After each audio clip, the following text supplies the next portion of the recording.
Hello everyone, welcome back to my YouTube channel Reema science point. मैं आपको class 9 का chapter करवा रही हूँ जिसका नाम है सेल। और मैंने इससे पहले वाले चैप्टर में आपको सेल के बारे में बताया है, उसके टाइप्स बताए हैं और इसके साथ साथ मैंने आपको ये भी बताया है कि जो सेल ऑर्गन जो होते हैं वो कहाँ पे प्रेजेंट होते हैं। साइटोप्लाज्म में प्रेजेंट होते हैं। सेल की मैंने आपको स्ट्रक्चर बताई रफली कि किस तरीके से अगर हम उसकी एक्सटर्नल मेम्ब्रेन की बात करें तो कितने टाइप की होती हैं, और जैसे कि प्लाज्मा मेम्ब्रेन और सेल वॉल उसके बारे में मैंने आपको बताया है। उसके बाद मैंने आपको बताया कि अगर हम सेल के इंटरनल स्ट्रक्चर की बात करते हैं तो वहाँ पे हमें साइटोप्लाज्म मिलता है, न्यूक्लियस मिलता है और सेल ऑर्गन मिलते हैं। तो साइटोप्लाज्म और न्यूक्लियस मैं अपनी पहली वाली वीडियो में आपको बता चुकी हूँ ये सभी चीज़ें। तो अगर आपको इनके बारे में जानना है तो आप इससे पहले वाली वीडियो ज़रूर देखिएगा, उसके बाद आप ये वाली वीडियो देखना। तो आज हम बात करेंगे सेल ऑर्गन की बात, कि जो सेल होती है उसमें जो है सेल ऑर्गन होते हैं। वो पहली बात तो कहाँ पे प्रेजेंट होते हैं, वो हमारे प्रेजेंट होते हैं साइटोप्लाज्म में। अब मैंने न्यूक्लियस आपको बता दिया था। आज हम बात करेंगे आपका एंडोप्लाज्मिक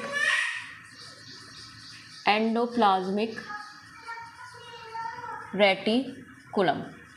तो देखो बच्चों, सेल ऑर्गन में आपको सिर्फ दो चीज़ें पता होनी चाहिए। एक तो उसकी स्ट्रक्चर पूछते हैं एग्ज़ाम में कि किस तरीके की स्ट्रक्चर होती है, कहाँ पे प्रेजेंट होता है। दूसरा पूछा जाता है इसका फंक्शन। तो मैं इन्हीं दो जो मेजर पॉइंट हैं उन्हीं पे मैं हाईलाइट करूँगी कि इसकी स्ट्रक्चर क्या होती है। हर जो भी मैं सेल ऑर्गन आपको बताऊँगी कि हर सेल ऑर्गन की स्ट्रक्चर क्या होती है और फंक्शन क्या होते हैं। तो अगर हम एंडोप्लाज्मिक रेटिकुलम की बात करें तो ये इस तरीके से, इसके लिए पहले मैं आपको ये हम न्यूक्लियस बना लेते हैं। इससे पहले मैंने आपको बताया था न्यूक्लियस के बारे में।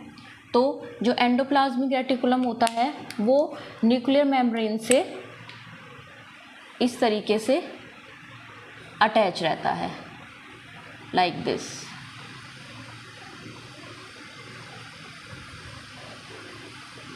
इस तरीके से।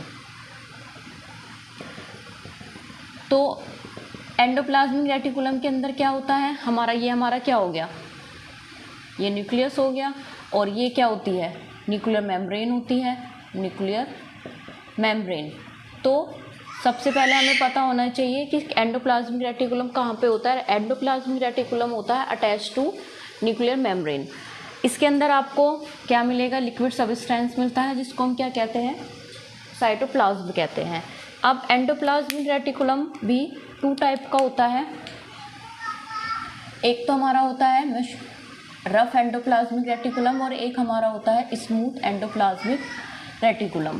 तो रफ एंडोप्लाज्मिक रेटिकुलम पे क्या होता है, हमारा राइबोसोम प्रेजेंट होते हैं। राइबोसोम प्रेजेंट होते हैं जो कि क्या करते हैं, प्रोटीन सिंथेसिस का काम करते हैं। इसके अलावा जो स्मूथ एंडोप्लाज्मिक रेटिकुलम होता है, इसकी सरफेस पे, क्योंकि नाम से ही आपको क्लियर हो रहा है स्मूथ मतलब क्या होता है कि राइबोसोम नहीं होंगे, तो इसमें राइबोसोम एब्सेंट होते हैं। फिर आप कहोगे कि तो मैम ये इसका क्या फंक्शन होता है, क्योंकि राइबोसोम तो है नहीं तो प्रोटीन तो ये बना नहीं पाएगा।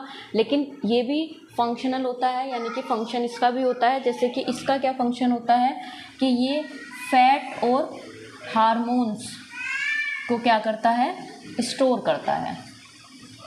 तो अगर हम इसके स्ट्रक्चर की बात देखें तो रफ एंडोप्लाज्मिक आपका जो एंडोप्लाज्मिक रेटिकुलम पे है वो इसकी रफ जो सरफेस होगी उस पे इस तरीके से राइबोसोम प्रेजेंट होते हैं। तो ये क्या है, हमारे राइबोसोम इस तरीके से। और अगर हम स्मूथ एंडोप्लाज्मिक रेटिकुलम की बात करें तो स्मूथ पर राइबोसोम होते ही नहीं हैं। तो ये तो हो गई एंडोप्लाज्मिक रेटिकुलम की स्ट्रक्चर। कहाँ पे ये प्रेजेंट होता है ये मैंने आपको बता दिया, attach to the nuclear membrane.